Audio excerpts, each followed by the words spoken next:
Dominic, my husband, worked tirelessly at menial jobs, but the life he could offer was far from what I desired. Good afternoon, beautiful. I am happily married and I love my husband. I am not like other cheap women. I'm at the shop, Dominic. You got a lot from the market. How did you afford this? He had been promoted to construction manager. Now you can enjoy my money through me and your husband. I was pregnant. A building under construction at Greenland has just collapsed. If you can just testify against him at court. And sentenced to 40 years in prison. I was no longer the same woman who once lived in a one-bedroom apartment. Now I wore expensive clothes, drove luxury cars, and walked among the elite. Atokolo and I had married not long after Dominic's sentence, raising our son, Victor, together. Even though Atokolo was forced to pay a settlement fee as a form of apology for the collapsed building, it didn't damage his company's reputation. All the blame had been successfully pushed onto Dominic, labelled everywhere as the sick worker. Atokolo's wealth and influence only grew stronger. More contracts came his way. He ensured he avoided the same mistake again and surrounded himself with better advisors. But as the years passed, his interest in me faded. He stayed married to me not out of love, but because of Victor. I had managed to bury my past. Nobody knew I was once a sex worker.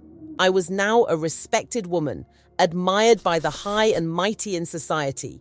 From the outside, I had everything: money, class, and influence. But inside, there was nothing. My marriage had become a prison. There was no love. There was no peace.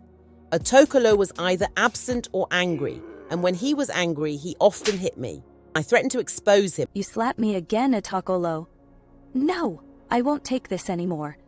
I will tell the world what you did to Dominic, how you framed the innocent man, and how you are the real culprit. Atokolo laughed. Do you think I will go down alone? You also will be arrested for lying in court. I wonder what would happen to your precious reputation when the world finds out what you did to Dominic. Then he hit me again, harder than ever before. Never in your life threaten me again.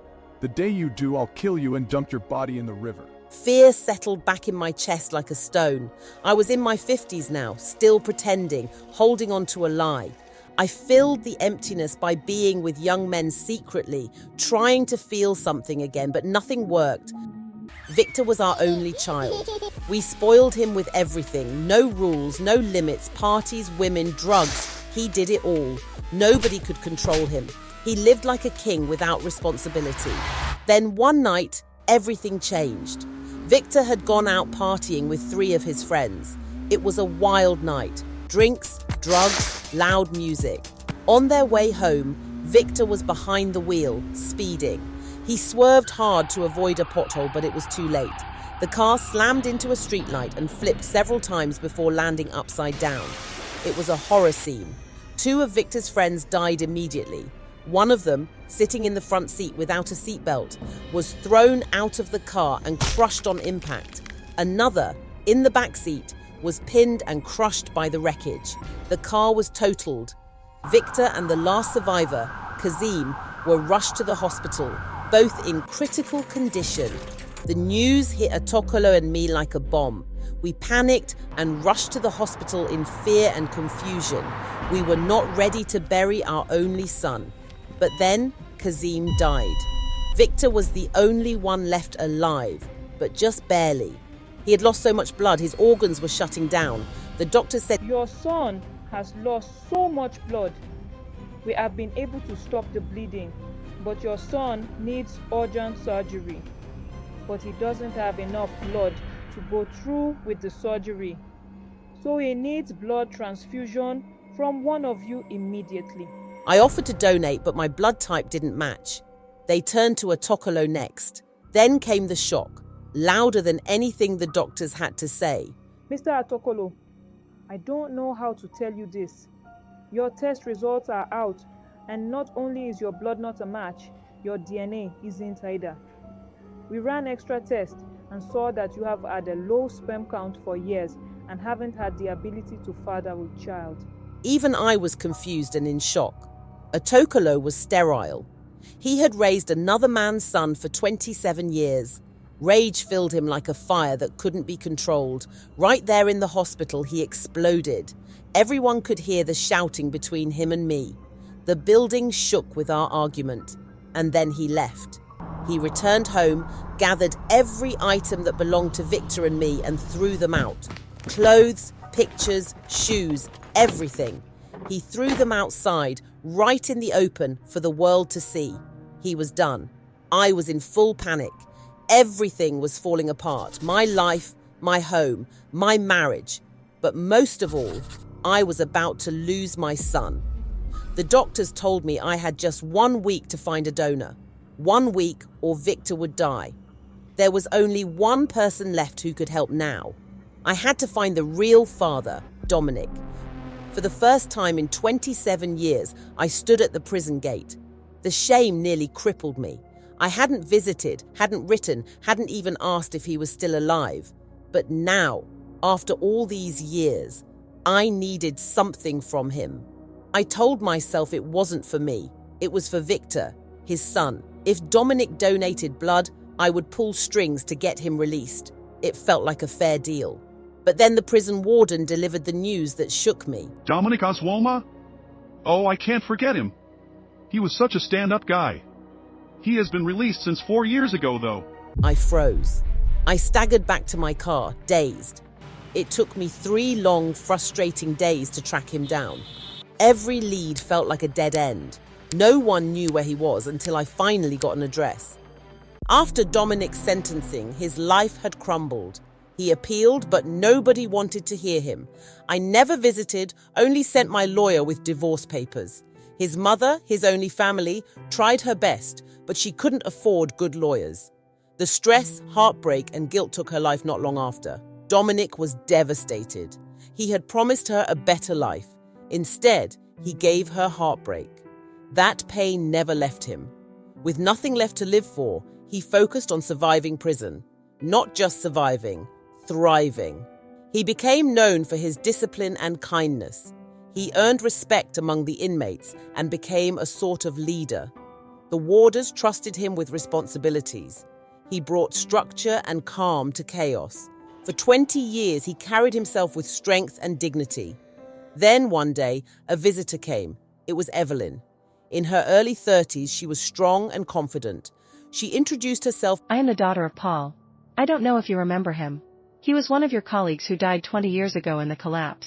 After Dominic helped Paul at work, Paul became close to him, like a big brother. He remembered Evelyn as a little girl. She had grown into a lawyer, and she came not with blame, but with questions. Honestly, I hated you. I believed you killed my father and I became a lawyer to put away people like you.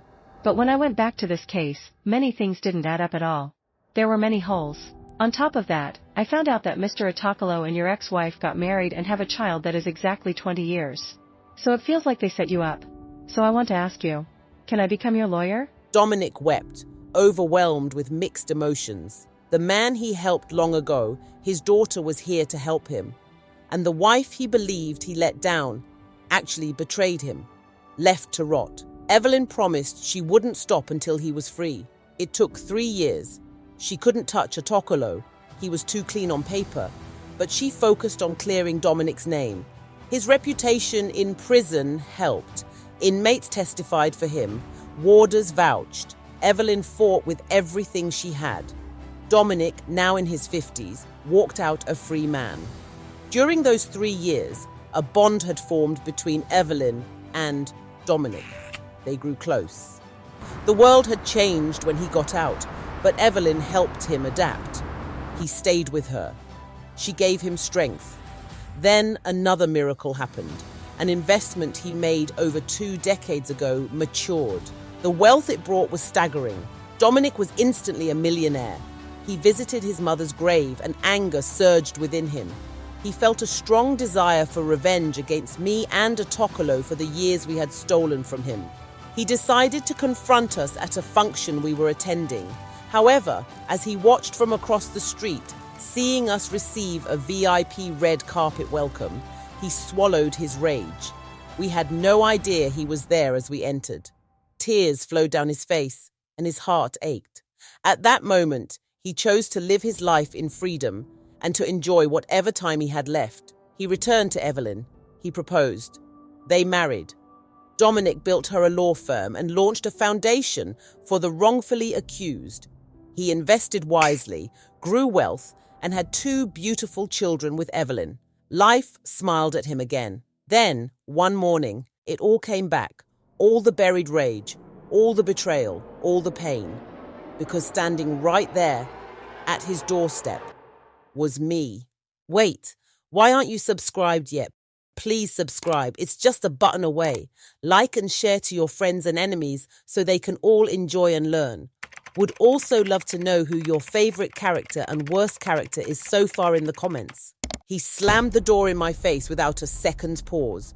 I hadn't even gotten a word out. I stood there, humiliated, staring at the door like a cold verdict. I had prepared myself for hostility, but not for the shock of seeing Dominic like that. Strong, composed, successful. I thought I could come bearing a deal. Now I had nothing. Still, I knocked again, then again. I was desperate. Inside, Dominic was already dialing the police. He had no interest in even looking at me. He wanted me gone, off his porch, out of his life. But Evelyn came downstairs, annoyed by the commotion. When she asked what was going on, Dominic simply said, "It's that woman, Cassandra. I don't know why she is here, but I was about calling the police to come." But Evelyn stopped him. She had a different idea. Dominic's name was still stained. His reputation might never fully recover unless they could expose the truth. Evelyn believed this could be that chance. She convinced him to hear me out. After all, if I was desperate enough to come here, I must need something. Evelyn opened the door. Hello. I am Evelyn, Dominic's wife. Please come in. The words struck me like lightning. Wife? I stepped in and was instantly overwhelmed. The house was elegant, far beyond anything I imagined Dominic could have. This couldn't be his. Dominic stood far from me, cold and unmoved. Evelyn offered me a seat and a drink. Calmly, she asked what I wanted. I didn't answer at first. I dropped to my knees, then to the floor, weeping, begging. Dominic didn't flinch. Evelyn repeated the question, firm, unmoved. I finally spilled everything, and when I told them about Victor, Dominic's expression cracked. He had a son for 27 years. Even though I thought it was a Tokolo's at the time, I would have told you it was yours. But it was on the day of the collapse. Please, you're Victor's only hope. Help our son. He has just 4 days left. Dominic said nothing. Then finally, "No, I don't have a son. Victor is yours and a Tokolo's, raised in both your image. I don't know him and I don't want anything to do with any of you. So get out of my house and go prepare for his burial." I sobbed harder. Please, Dominic. I will do anything you ask. Whatever you want, I will do it. But Dominic was resolute. Then Evelyn pulled him aside and pleaded for trust. He agreed. She returned to me stating, We will help if we can get yours and Atokolo's confession. If you get us that, we will help your son. No confession, then no help. With no choice, I rushed out. At Atokolo's estate, I screamed for entry, and he reluctantly allowed me inside. I saw my things outside and knew it was over. Inside, the confrontation escalated. I threatened to tell the world of Atokolo's crimes if Victor died. But this angered Atokolo the more, and he slapped me. He smirked and boasted about his solid bribes, fake documents, corrupt dealings, and how foolproof they were. A lousy testimony from a crazy, grieving mother would be baseless. Then he hit me and threatened my reputation if I didn't sign the divorce papers quietly. I endured his abuse in silence and limped out, heavily bruised and weak. In the car, I stopped the recording on my phone. A testimony from a crazy, grieving mother might be useless, but his own confession would definitely do damage. I returned to Dominic, handing Evelyn the phone. They grimly listened as I recovered from my injuries. We rushed to the hospital and the transfusion for Victor began. He went into surgery, but hours later the doctors delivered the news. "I'm sorry. We did all we could, but your son's organs had lost so much blood and failed. Your son did not make it." I collapsed. By the time I came to, I was alone. Dominic had left after I was deemed stable. With the recording, Evelyn acted quickly, exposing Atokolo. Dominic's name was finally cleared and Otokolo was arrested. I was also arrested for perjury. Evelyn and Dominic pursued justice, suing Otokolo's company for billions, leading to its collapse. Otokolo suffered in prison, especially from Dominic's former inmates. Dominic, however, embraced a new beginning with his family. I was left broken. My son was gone, my name tarnished, and my wealth disappeared.